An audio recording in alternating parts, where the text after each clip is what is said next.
하루의 시작을 하나님과 함께.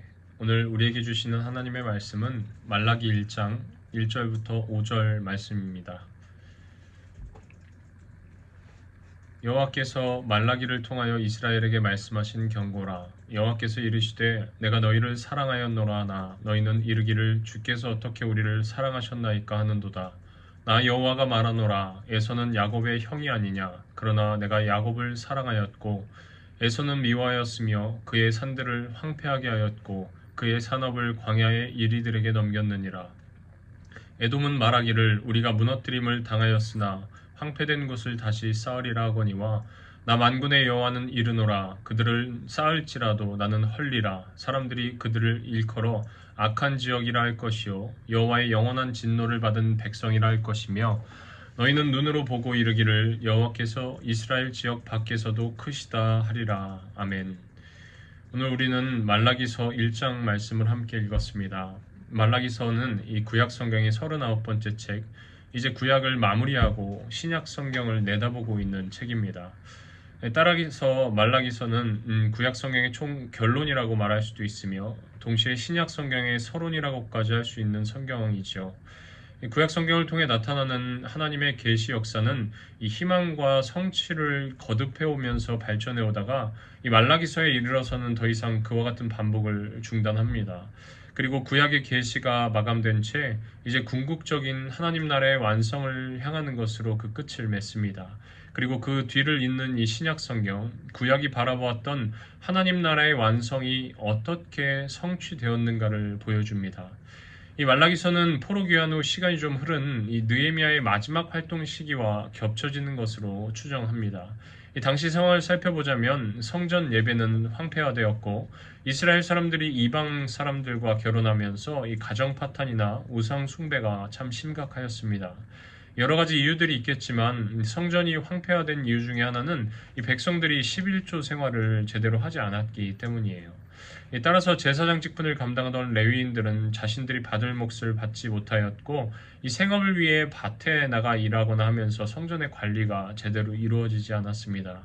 또한 느헤미야서에서도 우리가 볼 수 있는 것처럼 암몬 사람 도비아가 이 대제사장 엘리야십과 결탁해 성전의 큰 방을 차지합니다. 따라서 이 성전 예배가 제대로 이루어질 수가 없었고 하나님께 가장 좋은 것을 바쳐야 하지만 이 제사를 드릴 때에 좋은 짐승은 빼돌린다던가 이 병든 것, 눈먼 것, 저는 것 등을 하나님께 제사로 바쳤습니다. 이 안식일에 장사꾼들은 성문으로 들어와 장사판을 벌였고 그로 인해 이 안식일 예배가 제대로 이루어지지 못했죠. 이 말라기서에서는 이러한 레위인들의 문제나 하나님께 드리는 예배의 부실한 부분들을 잘 보여주고 있습니다. 또한 앞서 살펴보았던 것처럼 또 다른 큰 문제는 이방인과의 결혼이었어요. 이 대제사장 엘리야십의 자손 그 손자마저도 그러했다고 하니까 이 백성들 사이에 그것이 얼마나 만연한 것은 이 불보듯 뻔한 일이었습니다. 이스라엘 공동체는 하나님의 말씀과 동떨어진 삶을 살아가고 있었다라는 것입니다. 이 구약 성경의 마지막을 맞고 있는 이 말라기서의 시대적인 상황은 이와 같았어요. 그렇기 때문에 이제 그들의 시대는 더 이상 아무런 희망이 없다라는 것으로 이 결론을 지을 수밖에 없었습니다. 이 구원의 길을 잃어버리고 언젠가 찾아올 메시아를 막연하게 기다리기만 하는 그런 시대를 마감하는 것으로서 말라기서의 결론 짓고 있습니다. 이 말라기서의 주제는 범죄한 이스라엘에 대한 책망, 또 구원에 대한 희망이라고 요약할 수 있는데요. 이 앞서 살펴보았던 말라기 시대의 어두운 상황 속에서 그들의 죄악에 대해 꾸짖고 또한 징계를 선포하는 것이 이 말라기의 첫 번째 메시지입니다. 그러나 말라기서에서는 이 죄악을 고발하고 책망하는 것만을 목적으로 삼고 있지는 않습니다. 오히려 그 어두운 현실 속에서 미래에 대한 희망을 소망하고 있죠. 그렇기 때문에 이 구약 성경의 계시의 역사는 이 결코 어둠 속에 머무르며 희망 없음으로 끝맺지 않습니다. 이 깊고 깊은 시대의 어둠 속에서 희망과 회복과 소망을 내다본다는 것입니다. 오늘 본문 말씀에서 살펴보았던 것처럼 말라기서는 당시 이스라엘 근본적인 문제가 무엇인가를 밝히는 것으로 시작합니다. 이 본문 1절을 보면 하나님이 이스라엘에게 경고한다고 선포하는 것으로 시작합니다. 이미 이 경고라는 단어에서 볼 수 있는 것처럼 이스라엘의 하나님을 향한 신앙을 지켜야 하는 자리에서 멀어져 있음을 알 수 있죠. 그렇게 하나님은 이스라엘을 향해 경고의 말씀을 선포하십니다. 이어지는 말씀에서 하나님은 내가 너희를 사랑하였노라 라고 말씀하시지만 이 백성들은 오히려 어떻게 그것이 우리를 사랑하신 모습입니까? 라고 말하며 하나님을 향해 되묻습니다. 이 자신들이 지금 처해 있는 처지를 바라볼 때 하나님이 자신들을 사랑했다는 사실을 인정하거나 받아들일 수 없다라는 것입니다. 이 그들이 성전 재건을 마쳤음에도 불구하고 자신들은 아직도 바사의 속국인 상태에 머물러 있고 또 다윗 왕조가 재건되리라는 하나님의 약속은 이 전혀 실현될 기미가 보이지 않는 그런 암울한 현실 때문에 낙담하고 있었기 때문입니다. 그들은 이 속히 회복될 것을 기대했지만 자신들이 기대했던 것만큼 상황이 나아지지 않았습니다. 이 정치적으로나 경제적으로 계속해서 어려움을 겪었죠. 그렇기에 하나님이 자신들을 사랑한다는 사실을 믿을 수가 없었습니다. 그리고 하나님께서는 그렇게 의심하는 백성들에게 하나님의 사랑의 증거를 말씀하시는데 그 하나님의 사랑의 증거가 무엇입니까? 하나님께서는 이스라엘이라는 이름의 근본이 되는 야곱을 선택하신 것부터가 하나님이 그들을 사랑하신 증거라 말씀하고 계세요. 이 장자인 에서를 선택하는 것이 당연했지만 이 동생 야곱을 선택하셨다는 것, 그것이 바로 언약에 충실한 하나님의 모습을 알려주고 계신 것입니다. 이스라엘이 약속의 땅으로 돌아와서 성전을 짓고 그들의 신앙의 정체성을 지키며 살아갈 수 있는 것, 바로 그 모습 자체가 하나님의 사랑의 증거라고 말하는 것입니다. 그러나 하나님 앞에 이 교만하고 또 악행을 저지르며 이스라엘에게 큰 고통을 더했던 에돔 민족은 그들이 행한 악행과 포악으로 말미암아 멸망할 수밖에 없다라고 하나님께서 말씀하시죠. 그것이 바로 하나님이 이스라엘과 유다를 사랑하시기 때문이며 그들에게 행한 에돔의 악행을 대신 갚으셨기 때문이라고 말합니다. 이 성도 여러분, 우리는 이 말씀을 통하여서 언약에 충실하신 하나님을 볼 수 있습니다.